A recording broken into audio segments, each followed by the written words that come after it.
కొత్త దయ్యం, పాత దయ్యం. ఒక ఊళ్ళో ఒక రైతు ఉండేవాడు.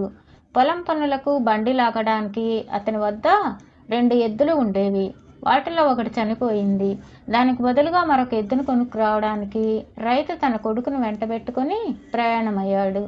దారిలో తినడానికి రైతు భార్య వాళ్ళ కోసం 3 సజ్జ రొట్టెలు కాల్చి మూటగట్టి ఇచ్చింది.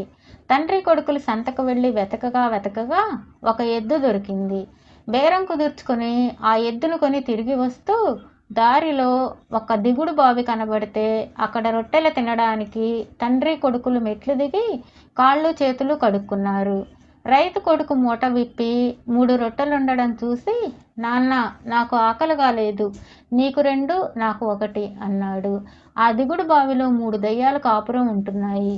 రైతు కొడుకు అన్న మాటలు విని అవి హడలిపోయి పైకి వచ్చి, బాబు, మమ్మల్ని తినకండి, మీరు ఏం పని చెప్తే అది చేస్తాం అన్నాయి తండ్రి కొడుకులతో.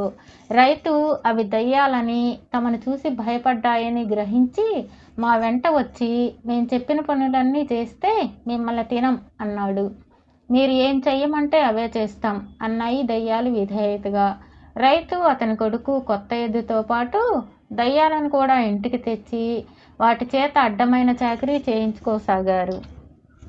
దయ్యాల సంగతి ఇలా ఉండగా, వాటిని అప్పుడప్పుడు చూడవచ్చే దయ్యాలు బావిలో అవి లేకపోవడం గమనించి విచారించగా ఎవరో 2 మనుషులు వచ్చి వాటిని వెంటబెట్టుకుని పోయినట్లు తెలిసింది.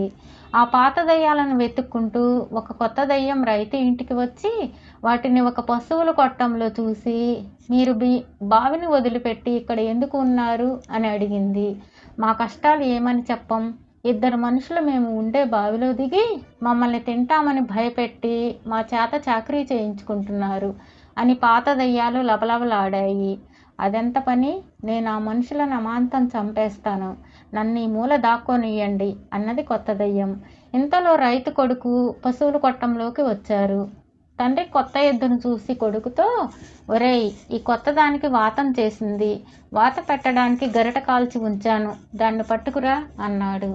దాక్కుని ఉన్న దయ్యం హడలిపోయి పరిగెత్తుకుంటూ వచ్చి రైతు కాళ్ళ మీద పడి, బాబోయ్, నాకు వాతలు పెట్టవద్దు, నేను కూడా పాత దయ్యాలు చేసే పనులన్నీ చేస్తాను, వాళ్ళు పొలం నుంచి పత్తి మాత్రమే తెస్తున్నారు, నేను దాన్ని ఏకి పెడతాను అన్నది. ఆ మాట నేనే చెబుదాం అనుకుంటున్నాను, ఇక మీద నాకు పొలం నుంచి తెచ్చే ముడిపత్తి చాలదు, ఏకిన దూది కావాలి అన్నాడు రైతు. తర్వాత పాత దయ్యాలు కొత్త దయ్యాన్ని తిడుతూ, నీ ప్రయోజకత్వం అడుక్కు తిన్నట్లే ఉన్నది, మమ్మల్ని చెర విడిపిస్తానని ప్రగల్భాలు పలికి ఉన్న చాకిరి పత్తి ఏగడం పని ఒకటే కాక కొత్తగా కొన్ని పనులు కూడా తెచ్చిపెట్టావు అని బాగా తిట్టాయి.